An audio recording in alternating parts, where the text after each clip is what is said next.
dikekangkan adatnya, dihormati, disayangi, disanjungi.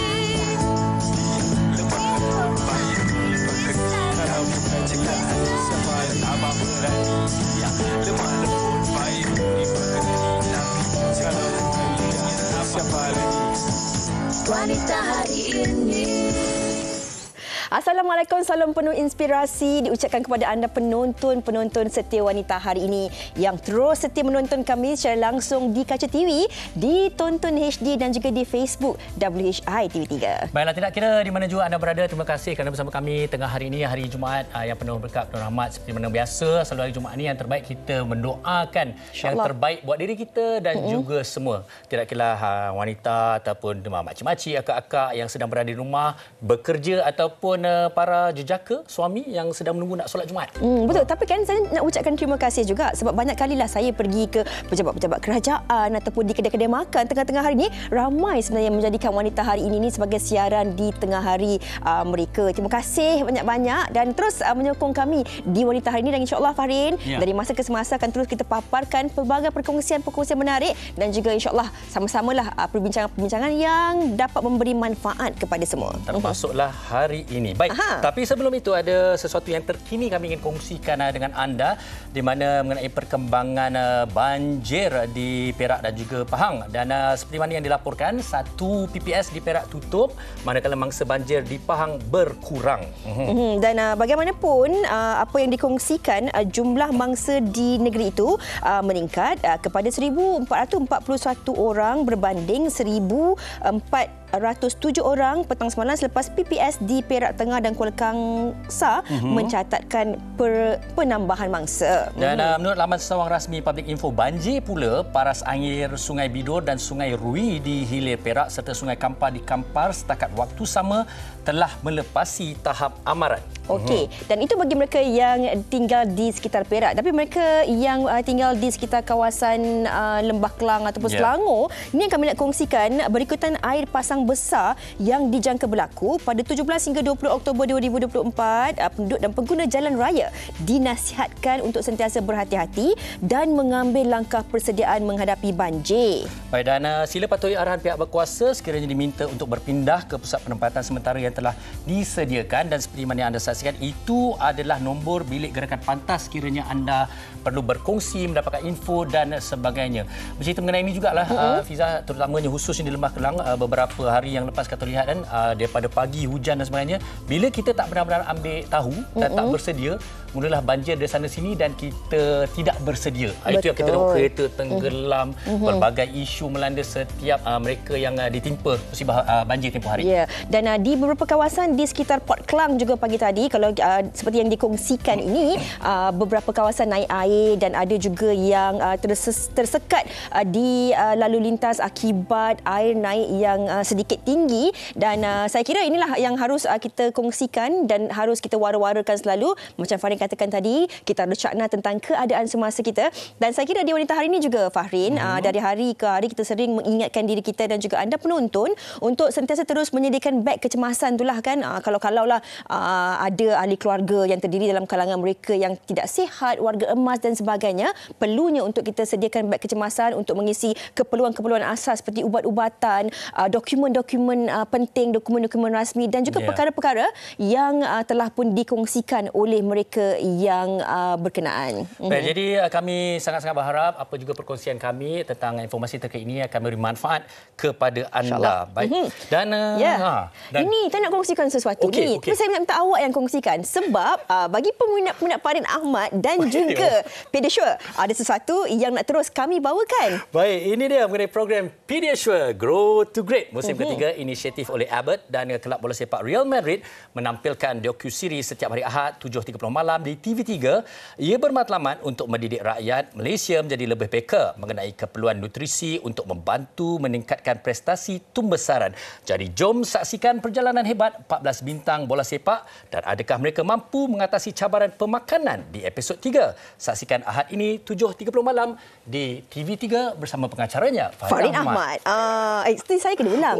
Bersama pengacaranya Farin Ahmad. Pandai sebab bola. Okey. Dan hari ini hari Jumaat, saya kira mungkin di beberapa kawasan ada di beberapa negeri dah pun mula bercuti. Dan bagi anda yang masih bekerja, mungkin ada aktiviti-aktiviti yang telah pun dirancang untuk dirancanakan bersama seisi keluarga pada hujung minggu ni. Tapi ramai juga dalam kalangan rakyat Malaysia yang mana hari ini menantikan sesuatu yang bakal dikongsikan pada jam 3 petang nanti oleh Yang Amat Berhormat Perdana Menteri melalui Belanjawan Negara 2025. Okey, tapi menjelang pembentangan belanjawan itu juga selalu ada satu perkara yang sentiasa menjadi tekaan ataupun mungkin sedikit gurauan oleh masyarakat, di mana kita meneka apakah busana yang bakal dipakai warna baju. Warna busana baju Melayu macam saya ni lah. InsyaAllah cakap musang ke Teluk Belanga kita tak tahu. Okey, tapi saya rasa petang ni Yang Amat Berhormat Perdana Menteri mungkin pakai warna hijau. Hijau. Tak kisahlah hijau. Tak kisahlah hijau muda ke hijau apa-apalah. Beige dah, biru dah. Saya rasa Kalau saya warna terang, merah mungkin. Saya nak lain sikit daripada awak. Mungkin. Okey. Tapi hari ini sebenarnya inilah yang nak kami kongsikan kepada anda. Belanjawan 2025 ni, apakah harapan daripada wanita? Tapi Farin, kalau dapat kita saksikan, Yang Amat Berhormat Perdana Menteri memberitahu bahawa Belanjawan 2025 ini dikatakan akan memacu lebih pertumbuhan ekonomi dan juga memberi keadilan kepada rakyat terbanyak. Saya kira pasti ramai yang tak sabar-sabar dan nak nantikan apakah yang bakal dikongsikan oleh Yang Amat Berhormat Perdana Menteri pada petang ini. Tapi sebelum tu, di Wanita hari ini juga, pada hari ini akan terus kita bincangkan untuk terus kita mengangkat dan juga mendengar suara wanita tentang apakah harapan dan juga jangkaan wanita, ibu tentang Belanjawan 2025 ini. Okey, izinkan saya untuk mengimbas sedikit belanjawan pada tahun lepas, di mana antara intipati utama ialah pengecualian cukai kepada wanita kembali bekerja yang ingin melihat 60% tenaga buruh di kalangan wanita, dan ini terus diperkasakan sehingga 31 Disember 2027 dan disusuli juga dengan alaun penjagaan anak dari 2,400 ke 3,000 dan juga adanya dana program iSuri dan pelbagai lagi. Dan saya percaya wanita harap ini terus diperkasakan dan ditambah baik lagi untuk masa-masa akan datang, khususnya 2025. InsyaAllah. Dan kita nak berehat dahulu seketika. Anda boleh teruskan hantar komen anda dan juga perkongsian anda bersama kami di Facebook WHI TV3. Jadi kita berehat seketika, jangan ke mana-mana. Wanita hari ini. Wanita hari ini.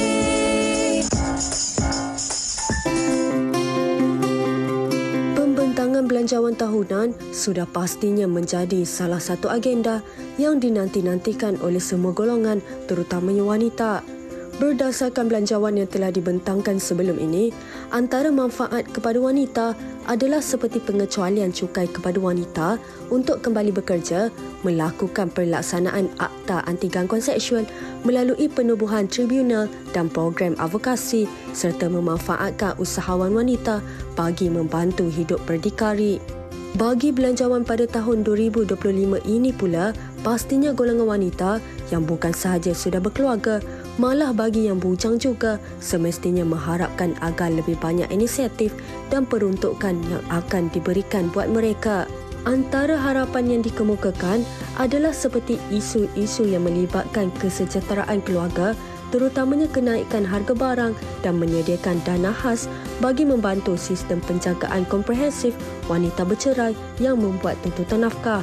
Pastinya harapan golongan wanita bagi pembentangan belanjawan kali ini dapat diberikan sesuatu yang lebih bermanfaat sekaligus dapat membantu meningkatkan pembangunan golongan wanita secara keseluruhannya di negara Malaysia.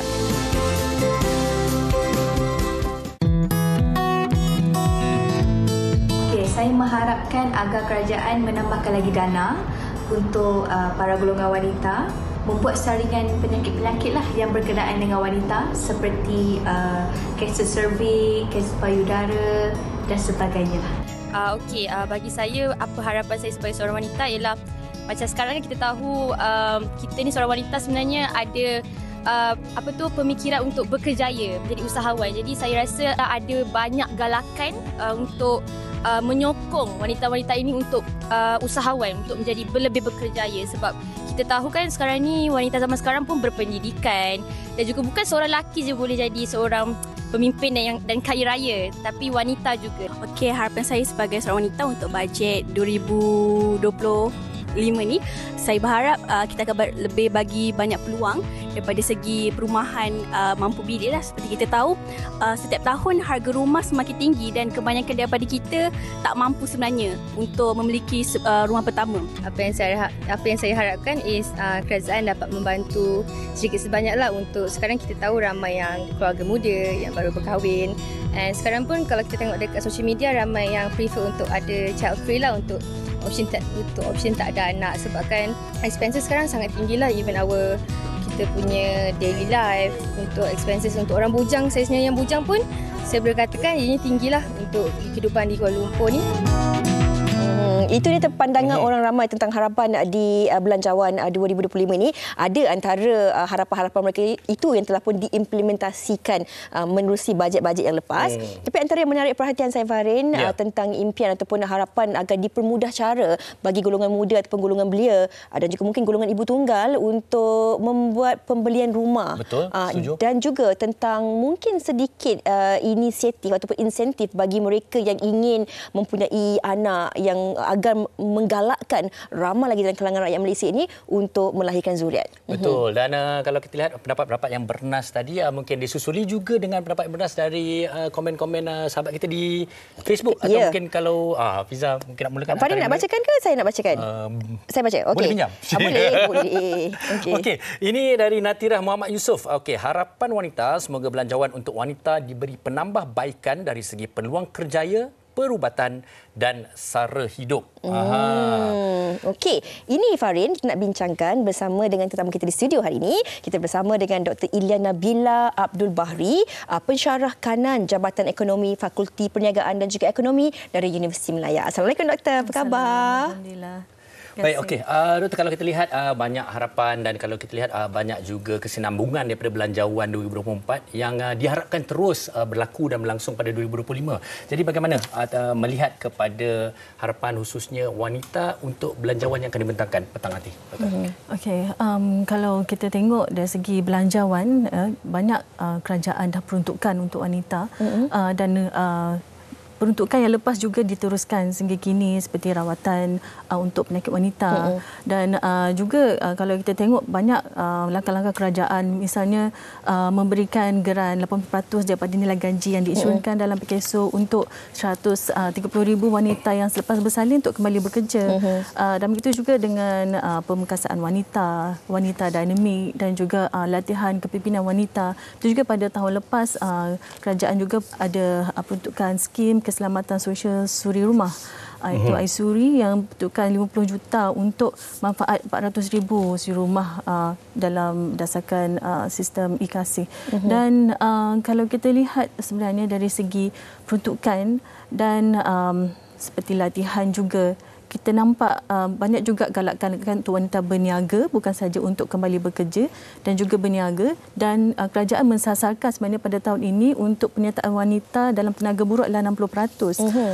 Kalau kita lihat kepada apa yang telah diperuntukkan dan apa yang telah dicapai, sebenarnya kalau kita tengok pada suku kedua tahun lepas adalah 56.3% berbanding dengan suku kedua tahun ini 56.6%, maknanya naik 0.03 sahaja. 0.3% ini menunjukkan bahawa walaupun kerajaan telah berusaha untuk menggalakkan wanita kembali bekerja, berniaga, tetapi mungkin ada kekangan-kekangan peribadi yang di sekeliling. Yang menyebabkan misalnya pasangan, anak, misalnya kekangan anak. Dalam kajian kami di lapangan misalnya, kalau kita lihat dalam kajian, majoriti wanita yang bekerja dan berhenti bekerja setelah berkahwin disebabkan oleh faktor anak. Tapi kalau kita lihat dalam temu ramah kami lah, terdapat dua masalah, dua golongan wanita yang masalah yang sama tetapi pelaksanaan ataupun tindakan berbeza. Misalnya ada wanita yang mungkin optimis katakan disebabkan anaklah saya kena bekerja. Dan ada lagi golongan wanita yang lain disebabkan anak saya tidak boleh bekerja. Jadi apa yang sebenarnya mempengaruhi mereka? Ialah mungkin dari segi bagaimana mereka posisi mereka dengan bagaimana mindset dan juga sokongan orang sekeliling terutamanya pasanganlah. Okey, selain daripada itu mungkin doktor dari sudut faktor demografi juga mungkin memainkan peranan terhadap apakah keputusan yang kebiasaan yang dilakukan oleh wanita ini. Tadi doktor kata ada dua golongan ini. Ada yang optimis yang mana mereka bekerja untuk anak. Ada yang pula menggunakan alasan bahawa mereka harus memberi fokus kepada anak dahulu, dan kadang-kadang mereka ini apabila telah pun sampai satu tempohnya mereka merasa ini masanya untuk mereka kembali bekerja. Mereka perlu untuk meningkatkan lagi ekonomi keluarga dan sebagainya. Melalui belanjawan yang lepas juga kerajaan turut memberikan pelbagai insentif bagi menggalakkan golongan wanita ini kembali bekerja, termasuklah pengurangan cukai dan sebagainya. Tetapi kadang-kadang doktor, kita harus akur bahawa zaman berubah. Begitu juga teknologi dan juga keadaan di tempat kerja. Mungkin 10 tahun dulu masa kita berhenti kerja, kemahiran kita mungkin di tahap tertinggi. Tapi selepas 10 tahun dah berhenti baru nak minta kerja, ketika itu mungkin banyak juga syarikat yang merasakan bahawa kita dah tak lagi relevan ataupun tak lagi sesuai berada di posisi yang sama. Macam dulu pakai teknologi lain kan. Sekarang dah pakai Google Drive. Sekarang dah zaman TikTok. Okay. Jadi adakah bagaimana selain daripada rasa rendah diri, peruntukan, pemotongan dalam bidang-bidang tertentu, mungkin ada inisiatif ataupun insentif yang lain yang boleh diberikan kepada majikan pula bagi menggalakkan majikan mengambil mereka yang kita panggil senior ni untuk kembali bekerja. Okey, kalau kita lihat dalam satu kajian 30% ke 40% di mana wanita berhenti kerja setelah berkahwin. Dan sebenarnya wanita ni kalau kita dalam kajian di lapangan, sebenarnya mereka yang sebelum berkahwin atau mempunyai anak, mereka telah bekerja, memang bekerja dan terpaksa berhenti kerja kerana ingin membesarkan anak. Dan kebanyakan mereka ini yang ada experience kerja sebelum ini, mereka nak kembali bekerja. Dan kerana selalunya mereka nak kembali bekerja tunggu anak dah besar. Okay? Dan dalam anak dah besar, umur pun dah lanjut dan mereka nak kembali bekerja, mungkin majikan merasakan dah kemahiran dan pengetahuan dulu dah ada susut nilai. Adakah dia masih fit untuk kita kata nak bagi gaji yang setaraf dengan kelayakan sekiranya kembali bekerja setelah mungkin 18 tahun meninggalkan. Jadi mungkin adanya perlunya ada peruntukan daripada kerajaan tentang latihan persediaan. Apakah latihan persediaan yang wanita perlukan sebelum kembali bekerja? Mungkin ada satu ujian-ujian tertentu, memastikan adakah mereka masih di tahap setaraf dengan kelayakan. Kita tidak mahu hanya sekadar DCJ sahaja, tetapi dari segi adakah mereka boleh kompeten dengan sejajar dan kelayakan mereka ada. Mungkin ada ujian-ujian tertentu, persediaan mungkin berapa bulan sebelum masuk kembali bekerja, dan juga perlu ada juga kepada majikan untuk bagaimana nak memilih ataupun ada satu kriteria dan mekanisme yang jelas untuk nak mengambil bekerja. Okey, wanita ni mungkin fit setelah lulus ujian tertentu dan tidak hanya memandang kepada umur sahaja. Dan kalau saya nak bagi contoh, ada kisah benar di mana ada seorang profesor di Universiti Awam, dia dah lama tinggalkan pekerjaan kerana membesarkan anak dan dia memasuki alam pekerjaan pada umur 40 tahun dan dalam keadaan memasuki pekerjaan setelah tinggalkan dalam keadaan dah ada PhD dan sekarang dia dah menjadi profesor. Dan ini maknanya walaupun dia dah tinggalkan lama, tetapi kita perlu tahu dalam tempoh kita tinggalkan alam pekerjaan, kita perlu berbuat sesuatu. Tidak semestinya dalam keadaan yang formal, tetapi juga boleh tidak formal untuk menajamkan lagi kemahiran dan pengetahuan sedia ada. Baik, okey. Dan kalau kita lihat juga kalau mengikut kepada status yang dijangka pada 2030 tentang negara tua, bagaimana pula tentang penyediaan jagaan warga emas dan juga tentang mungkin juga kadar kelahiran menurun seperti mana yang Fiza dah kongsikan awal tadi, apa yang boleh dilakukan ataupun diharapkan? Okey, dalam 2030 kita dah ke arah negara menua dan kalau kita lihat walaupun banyak ada cadangan untuk nak memperbanyakkan rumah jagaan orang tua dan rumah ini dihuni bukan saja bagi mereka yang anak hantar ibu bapa ke rumah orang tua, mungkin kerana anak nak pergi bekerja dan penting untuk anak bekerja untuk nak menyara juga ibu bapa, memberi keselesaan, kediaman dan juga boleh bawa ibu bapa jalan-jalan dan kita tidak mahu kerana ini mereka menjadi kekangan untuk anak bekerja. Dan kalau kita lihat rumah jagaan ini juga dihuni oleh orang yang tidak ada penjaga, maksudnya dah masih tidak ada waris untuk menjaga atau mungkin dia tidak berkahwin sehingga ketua dan mereka juga menyerahkan diri untuk dijaga dari segi aktiviti yang perlu diisi dan ini juga kita tidak boleh kata ada stigma, okey. Rumah jagaan ini perlu mungkin lebih interaktif, mungkin dengan pengisian ilmu dan pengisian yang baik agar ia tidak punya stigma yang negatif di kalangan masyarakat. Kerana kalau kita lihat penjaga dalam rumah jagaan orang tua ni dari segi tahap stresnya juga ada. Memang ada kajian dibuat dan ini juga memerlukan kerjasama anak di mana jangan kita nampak rumah jagaan ini warga emas ini buatkan anak lepas tangan. Itu yang tidak boleh dan sekurangnya mungkin anak boleh menghantar sebelah pagi dan ambil semula sebelah petang dan tidak boleh lepas tangan. Dan ini memerlukan satu latihan lah bagi penjaga-penjaga dan juga satu kita katakan satu program kesedaran bagi semua pihak sama ada yang muda dan tua bagaimana mereka membawa diri dalam rumah jagaan dan juga bagaimana peranan anak itu walaupun menghantar ibu bapa ke rumah orang tua tetapi mereka juga ada peranan yang mereka tidak boleh lepaskan. Dan saya kira doktor, ini mungkin masyarakat kita juga harus lebih terbuka dalam kita menyediakan diri kita yang mana Malaysia dijangka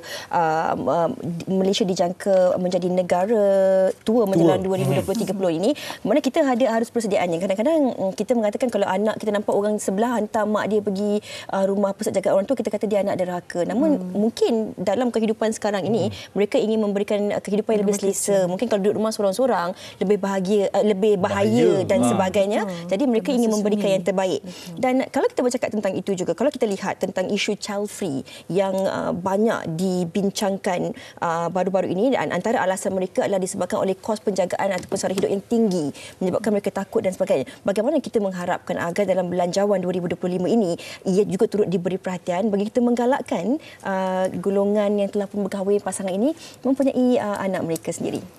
Okey, kalau kita lihat dari kos penjagaan anak itu kalau di sekitar Lembah Kelang di PJ saja dalam sekitar 700 ke 1,500 dan walaupun kerajaan telah pun memberikan subsidi 180 kepada yang berpendapatan 1,000 hingga ke 7,000 yang ditingkatkan kepada 7,000 pendapatan isi rumah. Namun kalau kita lihat sebenarnya mungkin perlu ditingkatkan lagi.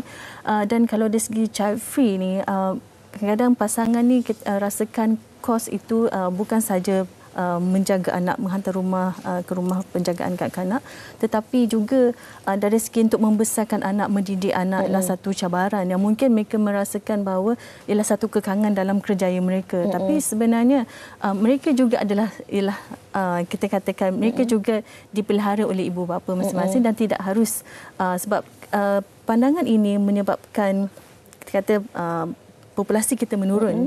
Dan kita perlu adanya program kesedaran dan perlunya ada kita katakan rawatan-rawatan tertentu bagi pasangan-pasangan berkahwin supaya mereka merasakan mesti kena ada zuriat untuk meneruskan dari segi mungkin dari segi harta dan dari segi pendidikan dan kita memang perlukan lebih ramai penduduk dan kita tidak menyekat dan banyak usaha telah dijalankan seperti di LPPKN dari segi kesuburan dan kita tidak mahu menjadikan anak itu satu beban tapi anak itulah satu pembakar semangat dan sokongan untuk mereka terus bekerja dan berkejaya. Okey.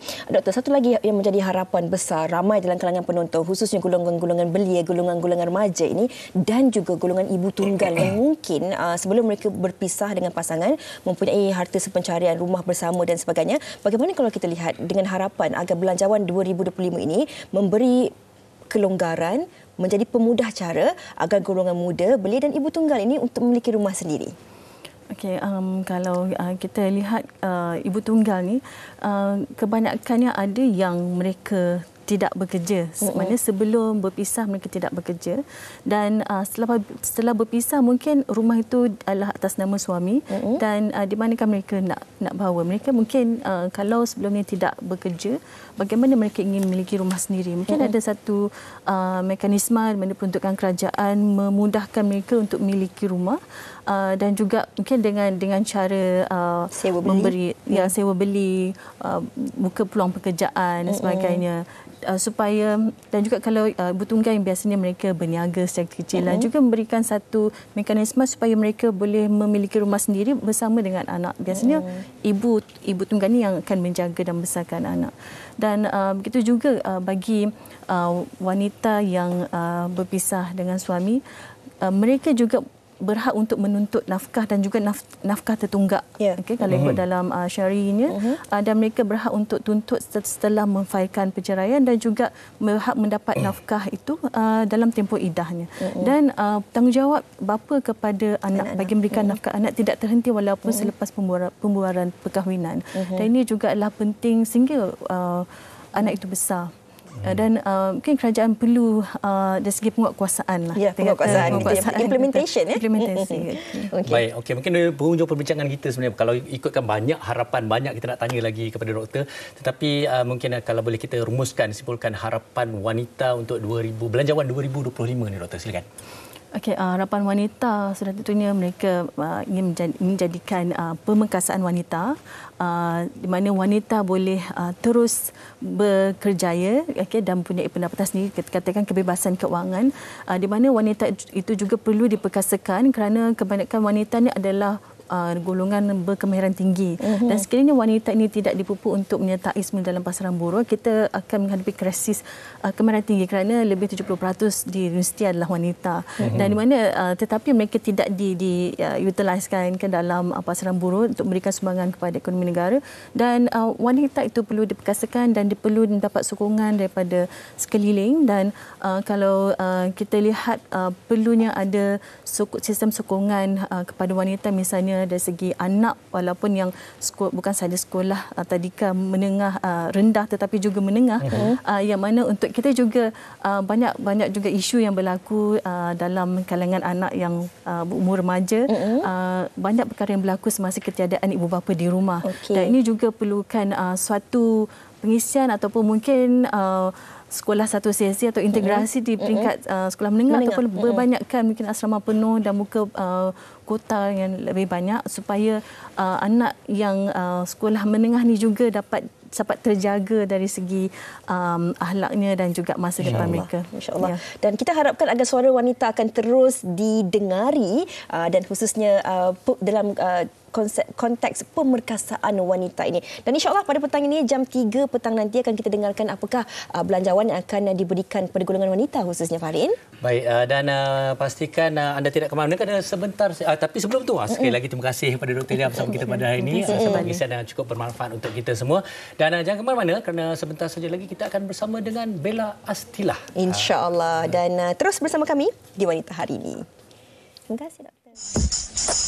Wanita Hari Ini. Wanita Hari Ini.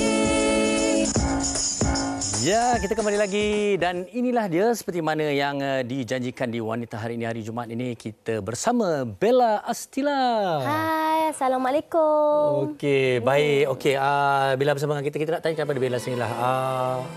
Apa khabar hari ni? Hari ini sebenarnya kurang sihat, tapi untuk Wanita Hari ini Bella tetap datang. Tengok. Itu sebenarnya daripada tadi semasa beliau sedang duduk tepi tu, tanya Bella macam tak sihat je, betul. Tapi apapun terima kasih bersama dengan Wanita Hari ini pada hari ini. Tapi apa yang pasti ini adalah buatangan terbaru daripada Bella Astilah. Bukan dengan mulut. Okey, jadi boleh ceritakan sikit tentang apa kisahnya lagu ni? Okey, sebenarnya lagu ni very special untuk Bella sebabnya lirik ni Bella buat sendiri. Lagu ciptaan Kak Sharon Paul. So masa nak rilis lagu ni macam memang tak sabarlah nak rilis sebab after so long. Finally, lepas tu dengan music video pun sekarang dah keluar, boleh tengok di YouTube. Itulah. Okey, tapi sebenarnya bila Bella sebutkan tadi tu liriknya daripada Bella sendiri. Jadi sebenarnya soalan mungkin klise lah, ada banyak orang tanya. Sebenarnya mana inspirasi buat lirik ni tengah menghayati sesuatu ke, bagaimana baik-baik perkataan tu boleh keluar tu? Sebenarnya ialah sebagai orang kata seorang wanita, seorang ibu, kita dah lalui banyak benda. Jadi sedikit sebanyak benda tu yang membantu untuk kita dapat inspirasi lirik lah. So Bella buat tu bukannya terus siap pun, sedikit demi sedikit. Dan untuk music video ni pun memang Bella yang direct sendiri. Wow. Okey, sambil-sambil tu juga kalau music video ni, kalau boleh apa yang kita lihat ni, kisahnya juga mengenai apa ni? Kalau kita nampak ada hero kat situ tu.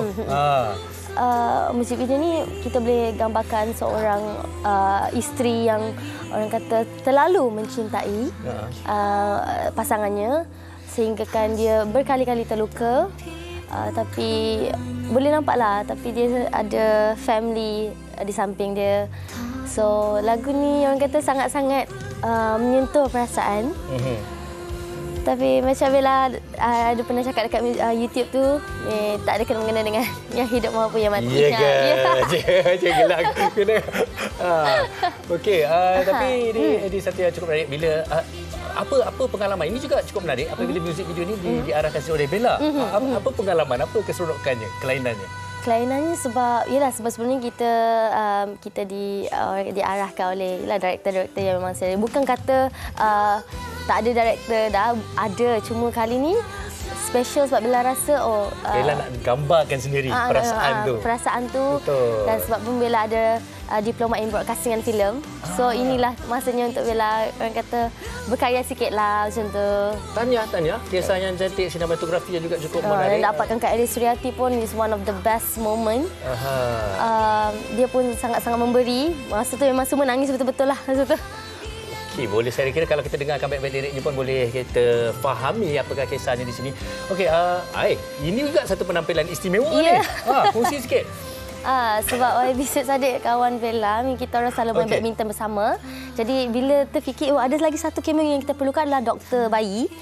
Rasa macam muka dia muka pandai kan. Tapi dia memang pandai pun lah. Masa bila tanya dia, boleh. Dia kata I free. Okeylah. Itulah. Tapi saya rasa terlupa satu lagi cameo. Farin Ahmad. Itulah. Baik, Bella, apa harapan Bella untuk lagu terbaru ini? Kalau kita lihat sebenarnya dengan music video yang cukup menarik, saya sempat juga menjengah-jengah di YouTube tadi. Sekitar 13 hari pun dah hampir mencecah 200,000. Okey, jadi apa harapan? Sebenarnya harapan Bella cukup semua para peminat dan pendengar dapat menerima dengan baik lagu ini. After so long, Bella ada lagu yang betul-betul orang kata dekat di hati Bella. Lagu ni memberi 1001 makna dan harap semua dapat terima dengan baik dan orang sukalah. Baik. Okey, kita ucapkan selamat maju raya untuk Bella Asilah dengan lagu terbarunya Tapi Bukan Denganmu. Kita dengarkan.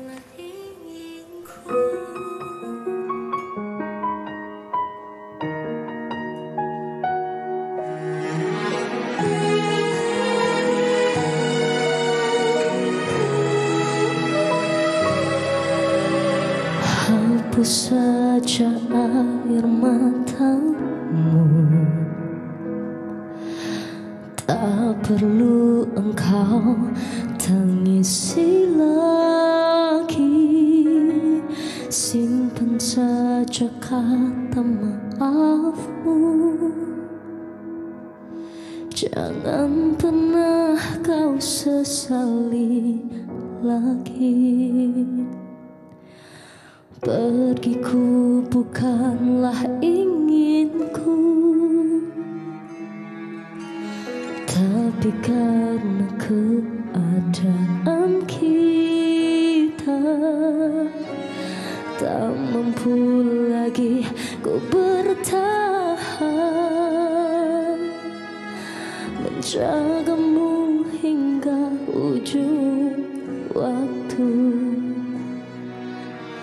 Cukup sudah, cukup dalam luka hatiku. Tak sadarkah hatiku kau patahkan. Pergi sudah, pergi jauh, lupakan aku. Cukup satu kali, tak tak perlu luka lagi. Bahagiaku pasti, tapi bukan denganmu. Tak mampu lagi ku bertahan menjagamu hingga ujung waktu. Waktu demi waktu bertahan karenamu. Ku kan pergi jauh dan terus menjauh. Aku telah lelah berjuang.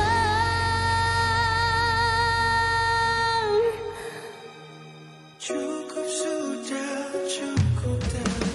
Luka hatiku, tak sadarkah hatiku kau patahkan. Pergi sudah, pergi jauh, lupakan aku. Cukup satu kali, tak perlu luka lagi. Bahagiaku pasti bukan denganmu.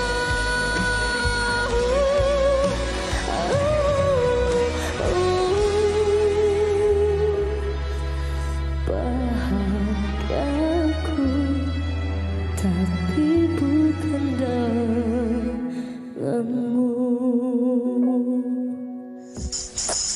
Wanita hari ini, wanita hari ini. Kembali bersama kami di Wanita Hari ini. Nampak saya dah pakai glove, bukan nak masak tapi nak rasa. Okey. Hari ini kita nak kongsikan menu yang tengah tular di media sosial, iaitu Thai Snow Bun bersama dengan Azrul. Apa khabar Azrul? Khabar baik. Terima kasih, Kak. Dan juga isterinya Yana. Okey, Azrul, ceritalah sikit, dah berapa lama sebenarnya Azrul jual roti ni? Okey, sebenarnya saya dah meniaga roti ni lebih pada 7 tahun. Okey. Cuma baru-baru ni je saya ikutlah kita punya trend yang sekarang tengah viral ni, kita punya famous Thai Snow Bun. Okey. So and then saya buatlah. Okey, sambil cerita tentang tengah buat Thai Snow Bun ni, kita boleh juga tunjuk demonya kepada penonton kita. Okey, ada berapa perisa yang Azrul dan Yana buat? Kita ada 3 flavor. Ada susu, milky dia lah, yang paling famous sekali. Yang paling famous lah kan. Kita ada coklat yummy, dan juga kita ada berry sweet, strawberry lah. Okey, tapi nak tanya, rasa dia ni memang manis sangat ke ataupun sebenarnya macam yang sedang-sedang saja? Yang sedang-sedang saja. Okey, sebab kita memang buat flavor ni untuk semua peringkat umur, dan kita buat light lah. Okey. Bagi kita boleh makan banyak. Tapi nak tahulah juga macam mana anda berdua ni boleh tercetusnya idea. Rasanya baru je kan buat menu yang viral ni kan? Betul. Berapa lama dah ni? Macam tercetus idea ni? Betul. Saya baru buat menu viral ni baru dalam 2 bulan. Tetapi sebelum ni saya memang 100% buat pastry lah. Okey. And then baru-baru ni je saya baru dapat idea dan saya tengok perkembangan terkini lah. Dan saya pun buat juga. Roti yang baru ni. Okey, Yana. Azrul tadi dia dipotong-potong, kemudian dia masukkan dia punya filling. Yana ni Yana buat apa ni? Okay, ni Yana ratakan dulu. And then sekejap lagi Yana tabur serbuk dia lah. Kalau macam topping. Ni ratakan daripada filling yang tadi. Yang tadi tu. Okey. Royal custard. Royal custard kita. Kita ratakan. And then kita akan letak dia punya topping atas dia lah. Topping atas dia. Okey, so, tapi untuk coklat powder ni kita letak coklat powder juga. Alright. Okey, tapi Azrul, Yana, saya pun baru-baru ni saya pun sempatlah juga rasa roti yang viral ni. Saya dah rasalah yang popular dari negara seberang tu kan. Saya dah rasa dah. Saya pun dah rasa Azrul punya tadi sebelum siaran. Tapi takkan saya seorang je lah nak rasa kan. Takkanlah Fahrin Ahmad tak rasa. Jadi saya nak jemput ya. Dipersilakan Fahrin untuk masuk dan rasa. Saya perhati. Awak nak perisa apa? Tapi betul-betul banyak perisa ni. Macam-macam perisa ada dia ni. 3 perisa. Best seller apa? Best seller kebanyakan customer kita datang untuk kita punya susu dan juga coklat lah. Okey. Saya nak rasa yang coklat lah. Strawberry saya dah rasa tadi. Susu. Okey, bagi Fiza. Okey. Coklat. Tapi nak tahu juga sebenarnya filling ni dia diperbuat daripada apa? Ini kita buat sendiri and then filling ni special dia kita buat bukan custard biasa, kita buat royal custard. Royal custard. Royal custard macam mana? Apa yang royalnya tu? Royal custard ni dia punya krim agak tebal and then dia punya filling bila kita simpan dalam fridge dia rasa macam itulah macam aiskrim. Alright. Okey. Baik. Okey. Tu Fiza punya tu. Itu saya punya yang coklat dah. Betul. Okey, sekejap Saya pakai ni lah, pakai sudu lah sebab ada sudu ni kan. Betul. Saya tadi dah rasa yang strawberry. Okey, saya nak rasa yang coklat ni sebab saya baru je rasa yang mahal jugalah dia jual kalau kita beli dari luar.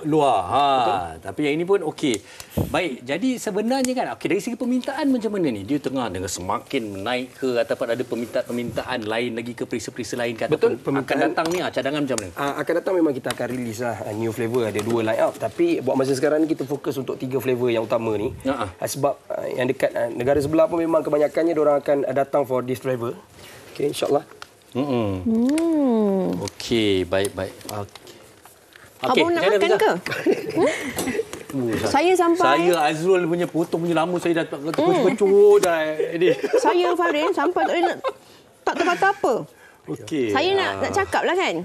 Baik. Sebenarnya saya Farin, saya ni saya jujur. Saya baru je pergi ke luar dan beli pergi ke sana kita. Beli ban ni beratur tau, beratur. Yalah, kita pun nak rasa dah juga kan. Betul. Tapi sebenarnya kalau secara sejujurnya, kalau ini secara peribadilah, pilihan peribadi saya.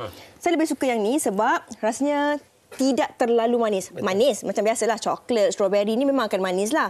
Tapi tak terlalu manis, rotinya sangat-sangat lembut. Kemudian feeling dia ni macam aiskrim. Dia punya sejuk tu. Dan dia tak terlalu manis sebab macam Farin pun tahu, Farin pun kurang suka benda yang manis.